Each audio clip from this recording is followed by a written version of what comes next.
Ini pemerintah Cina ini kurang pekerjaan banget deh, sampai negara lain mereka urus gitu loh. Bahkan mereka tuh beri peringatan untuk Indonesia, jangan izinkan pesawat militer Amerika Serikat itu terbang di atas langit kita, guys. Karena memang dari Pak Prabowo itu belum buka suara ya soal pengizinan tersebut.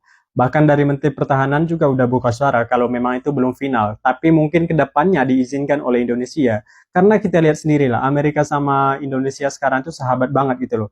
Ya udahlah, kita menuruti Amerika Serikat kalau negara kita mau maju gitu kan. Kalau Cina kan udah maju banget, itu udah menjadi negara maju itu makanya mereka itu memperingati Indonesia, jangan izinkan pesawat militer Amerika Serikat itu terbang di negara Indonesia karena itu sangat bahaya bagi Indonesia. Ya kalau menurut saya tidak mungkin lah Pak Prabowo itu pertaruhkan negara kita untuk jadi korban, itu tidak mungkin. Pasti Pak Prabowo itu tahu semuanya politik di Indonesia. Ini negara Cina itu hanya kurang pekerjaan aja, seperti provokator masyarakat Indonesia itu tidak mendukung pemerintah gitu loh. Kita dukung aja apa yang diputuskan oleh pemerintah kita. Kita nggak usah dengar dari negara lain. Kita dukung aja. Semua yang diputuskan oleh Pak Prabowo itu pasti ada alasannya, guys. Percaya sama saya. Gimana tanggapan kalian? Isu pesawat militer Amerika Serikat itu udah 18 kali itu terbang tanpa izin di wilayah Indonesia, guys. Bahkan masyarakat itu banyak yang protes. Mereka bilang gini, kita perang aja sama Amerika Serikat. Ini gila sih.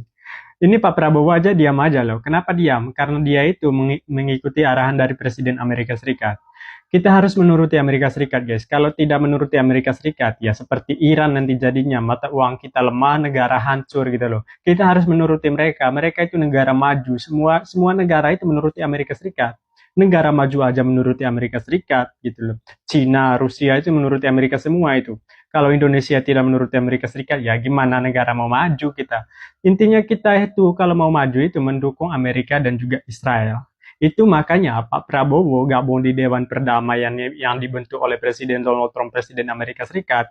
Karena dia mendukung Amerika Serikat dan juga Israel juga. Itu makanya dia ikut gabung. Jadi kita sebagai masyarakat Indonesia, kalau mau damai dengan Amerika Serikat, kalau mau negara kita ini mau maju seperti Amerika, seperti Arab Saudi, ya udah harus kita itu mengikuti kemauan Amerika Serikat gitu loh. Seperti Arab Saudi. Arab Saudi itu menjadi negara terkaya di dunia tuh. Gara-gara mereka itu tunduk sama Amerika Serikat itu. Intinya kita itu tidak kehilangan pekerjaan, tidak kehilangan hak milik kita gitu loh. Gitu aja udah. Kalian masih ingat gak pertama kali Pak Prabowo itu mencalonkan diri sebagai Presiden Indonesia? Dia berjanji akan buat program MBG dan dia juga katakan program ini nanti khusus orang yang tidak mampu, khusus anak sekolah yang kurang mampu gitu loh. Kalau saya lihat sekarang, apa yang dikatakan Pak Prabowo dari awal tidak sesuai dengan program tersekarang gitu loh. Program MBG sekarang kalau aku lihat ya, orang yang mampu itu kasih MBG juga gitu loh. Sekolah yang mampu itu kasih MBG juga. Itu makanya anggaran MBG itu banyak banget karena semuanya itu dikasih. Seharusnya kalau Pak Prabowo ini pintar, orang-orang Pak Prabowo ini pintar, itu harus cari tahu dulu sekolahnya itu mampu atau tidak gitu loh. Orang tuanya itu mampu atau tidak. Karena ini tuh tidak tepat sasaran menurut saya, tidak tepat sasaran. Seharusnya pemerintah itu kalau mau tepat sasaran di luar apa ya, di desa terpencil gitu loh, itu kan masih tepat sasaran karena memang mereka itu kebanyakan kurang gizi. Mungkin kalau di kota-kota itu harus diselidiki dulu, cari tahu dulu orang tuanya itu pekerjaannya itu apa, mampu atau tidak orang tuanya. Karena dari awal kan Pak Prabowo itu menginginkan MBG itu untuk orang yang tidak mampu, untuk orang yang kurang gizi gitu loh. Kalau kita lihat di desa terpencil di seluruh Indonesia ini banyak sekali masyarakat yang kurang gizi gitu loh. Banyak sekali masyarakat itu makan singkong, makan ubi, makan bukan makanan beras gitu, bukan makanan daging gitu loh. Intinya semampu mereka. Kalau misalnya pemerintah ini kasih program ini ke mereka, itu baru tepat sasaran. Kalau saya lihat sekarang di sosial media itu, kita bisa lihat dari sosial media bahwa program ini tuh semua sekolah itu dikasih semua. Padahal kalau aku lihat, mereka itu mampu. Mereka itu pegang iPhone yang harganya itu sampai 17 juta gitu loh. Itu anaknya itu pegang HP iPhone. Lo bayangkan anak pegang HP iPhone kasih MBG. Itu tidak tepat sasaran menurut saya. Gimana tanggapan kalian? Viral, Kepala BGN minta dana untuk MBG ditambah menjadi 335 triliun dan minta usulkan kenaikan pajak pada rakyat. Enak sekali ya usulannya itu. Anggaran total tablet MBG capai ratusan miliar. KPK waspadai ada korupsi. Komisi Pemberantasan Korupsi atau KPK menyoroti sistem e-katalog dalam pengadaan program MBG yang justru memunculkan kecurigaan. Temuannya, harga tablet Samsung Galaxy Tab Active 5 yang di pasaran sekitar 8 sampai 9 juta rupiah, tapi dalam anggaran bisa tembus hingga 17 juta per unit. Bahkan versi Pro-nya saja hanya di kisaran 12 jutaan. Selisih harga ini bikin publik bertanya-tanya. Datang ke SPPG, ya Allah, ahli gizinya baru lulus. Dan lebih lucu lagi, mereka nggak ngerti kalau ditanya apa itu HACCP. Hah? HACCP, hewan apa itu? Loh ya ahli gizi orang ngerti. Ya emang jam terbangnya masih kurang. HACCP mereka nggak ngerti, ya. Lalu kemudian apalagi bicara tentang UPF. Jadi kenapa Anda lihat itu yang sering kali ditayangkan oleh SPPG itu biasanya cuma hitung-hitungan kalori. Kalorinya cukup, tapi kualitasnya, ya anak sekarang ngomong katanya kualitasnya. Kenapa bukan pendidikan gratis untuk seluruh warga negara Indonesia? Kenapa harus MBG?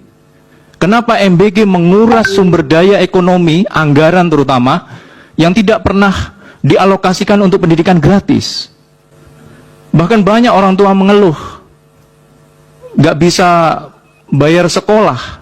Beli motor untuk MBG, kebijakannya makin hari makin ngaco. Presiden harus ganti kepala begen. Ini Pak Dadang ngapain sih? Beli motor itu buat apa? Hah?